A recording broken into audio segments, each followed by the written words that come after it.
Hi guys, I'm Kim and you're watching Kim Wilson TV. My channel is dedicated to helping victims of narcissistic abuse get free and stay free.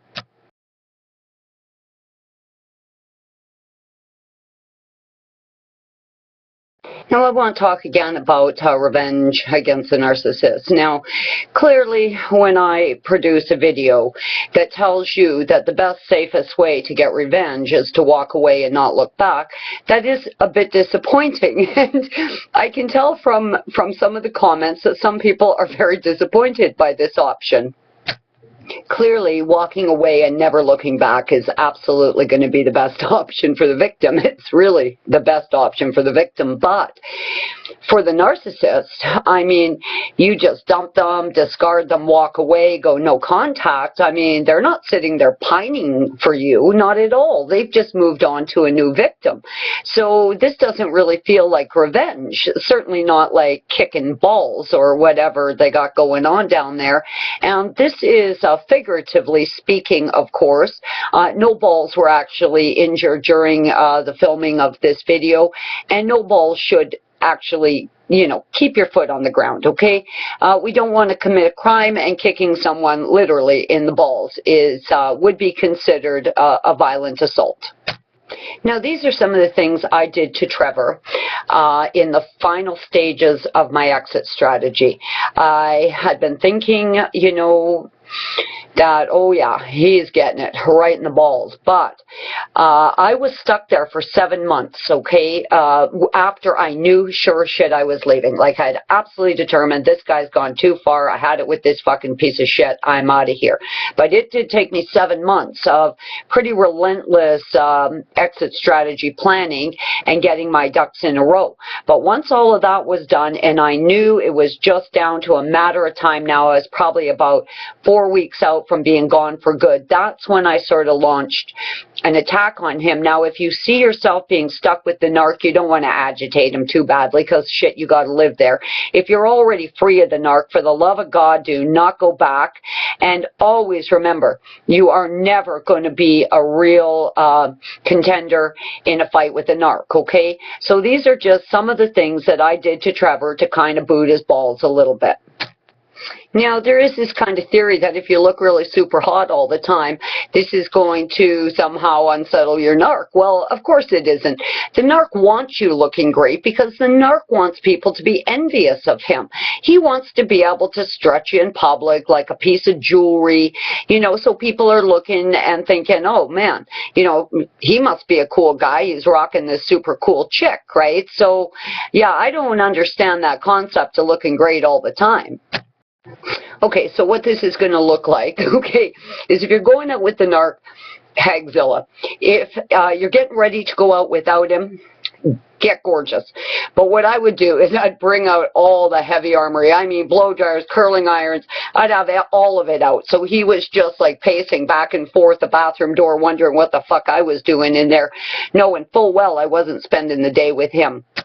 I did was to start to criticize him, but in kind of a conversational sort of way. Things like, oh, you shaved this morning. I like when you've got, a few days growth. It hides that double chin. Or things like, oh my God, those pants are getting tight. Have you gained weight? This sort of thing. You should comb your hair down a little, to hide all that thinning. That sort of criticism, not straight out, hey, you nasty toad, right? Just kind of conversational, almost like I was trying to help him. Now, I kind of got lucky in so much that Trevor had done something that for me was the end of the end of the end. And in fact, almost in that split second, I went from loving him very much, being completely brainwashed, completely subservient, completely enslaved to him, to wham. All of a sudden, I could see him. So I almost instantly, I was jolted out of love with him. So when he did kind of insult me, I sucked it up for a long time. I wasn't letting it affect me, but at the end, those last 4 weeks, I really started to show some confidence. He would say to me, you look like shit, and I'd say, woo, baby. No, I don't. Now, by this point, I was almost out of there. So when he would insult me, and he insulted me day and night, I would just say to him, hey, Bud, I accept your flawed opinion of me, but we both know that's not true. Now, of course, in those final 4, 5, 6 weeks, I knew the end was very near, and Captain Turd knew that the end was very near. So he very much wanted for me to appear sad and unhappy. Now, in addition to my newfound confidence, oh man, was I appearing happy. I mean, right from the first moment I got out of bed and my feet hit the floor. Wow, what a wonderful day. God, this is going to be a great day. I'm just feeling so happy today, so energized. You know, I should call up some old friends. I should, start belly dancing. I'm going to join a yoga class. I'm just feeling great. I can't wait to start, getting my life back on track and getting out there and meeting new people and doing new things. Like, I just went on and on and on about how excited I was that the end was near. Never once did I show a tear. Never once did I let up that I was unhappy. Guys, you gotta know, I was fucking rocked to my core. I was rocked, and I was rocked for those whole 7 months. But as the end neared, I was in some ways kind of faking that fake it till you make it kind of attitude about confidence and happiness. But I'll tell you, the more I did it, the easier it got, and the more believable I became. Now, I recently saw a video on revenge against a narcissist that suggests, as revenge, you do not say I love you. Now, how the fuck does this even work? The narcissist doesn't become agitated by not hearing it. The narc becomes agitated by hearing it. Now, let's consider this excessive mind fuckery I'm now dumping on Buddy. He knows I'm almost out of there. He now sees how confident and happy I am. Why would I not say I love you? I mean, that's the shit that sends him crazy. I went into, for the last 4 weeks, the most relentless love bombing campaign the world has ever seen. That toad could not walk past me without me saying, woo, baby, nice ass. Man, you're hot. God, I love you. I don't know how I made it this far in life without you. Now, imagine the mind fuckery that is now being dumped on Captain Douchebag over here. He knows I'm out of there. I'm confident as shit. I'm happy as hell. And appearing to be madly in love with him. Oh man, was I sending mixed messages. Now, I've seen lots of videos on revenge against the narcissist that say, never say I love you. Well, this is absurd. What they don't want to hear is I love you. So don't give them what they want. They're going to say, always look great. Now, they want you to look great, so people are envious of them. So you know what? Look great when you're not with them, and fucking hagzilla when you are. They want you to be sad, broken, incapacitated. I was always happy and always confident. So Buddy now is thinking, oh my God, she's happy, she's confident, she's leaving, but she's madly in love with me, clearly madly in love with me, because as I'm love bombing this fuck, and I mean I'm love bombing him, he's just gluttonizing, he's snorting it, he's smearing it all over himself, which is causing great confusion for him, because let me tell you, he knows that I'm out of there. He knows I'm happy and confident. He knows I'm fucking on to him. I'm criticizing him quite regularly, which is sending all these mixed messages. And sometimes he would say to me, hey, what the fuck is going on here? Like, what the fuck is going on? Because I had him in quite a state of discombobulation. Oh, I bet he was wondering what the fuck was going on. I mean, he was like a scared jackrabbit. I mean, for the last 4 weeks, he was just darting around the house and out to the yard. And I mean, he was losing it. Oh, my God.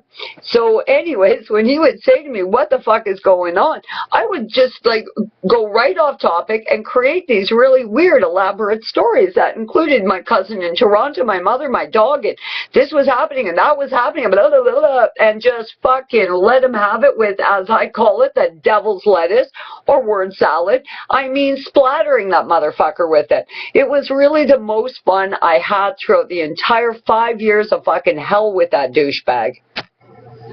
Naughty, naughty me. Now, let me tell you, the last 4 weeks with Trevor were absolutely the best time I ever had with him. I did not say one honest word to that man. Every word that came out of my life was a lie. I told him conflicting stories over and over again. I absolutely love-bombed the shit out of that turd.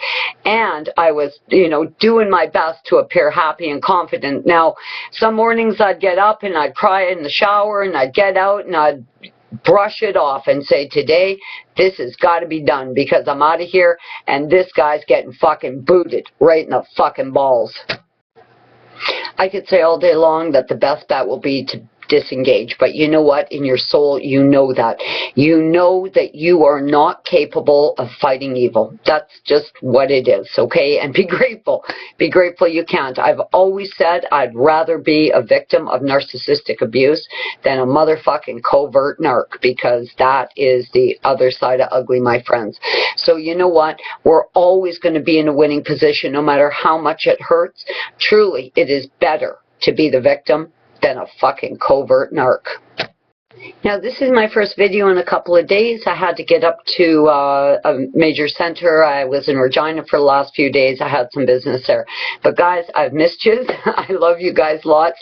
You know, I would never encourage you to engage, but when I saw the disappointment in the comments, I thought, oh, it would be disappointing to get zero revenge. It really would. And you know, collectively, we're going to get to a better place, and we are going to help to create awareness and certainly help to bring awareness to the criminal justice system, to what's been happening to us and the horrendous damage that's been inflicted on our lives, our souls, our hearts.